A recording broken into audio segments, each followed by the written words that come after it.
രാഹുൽ ഗാന്ധി.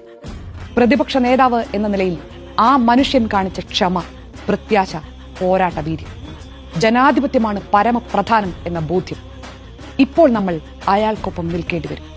ആ നിൽപ്പ് സത്യത്തിൽ രാഹുൽ ഗാന്ധിക്കൊപ്പമല്ല, അയാളുടെ ചോദ്യങ്ങൾക്കൊപ്പമാണ്. ഇത് നമ്മുടെ രാജ്യത്തിനൊപ്പം നിൽക്കാനുള്ള അവസാനത്തെ അവസരമായേക്കാം. ഈ ചോദ്യങ്ങൾ ചോദിക്കാൻ ഇനിയൊരിക്കൽ കൂടി അവസരം കിട്ടിയെന്ന് വരില്ല. നിങ്ങൾക്ക് ഇനിയും അയാളെ അപഹസിക്കാം, ആക്ഷേപിക്കാം.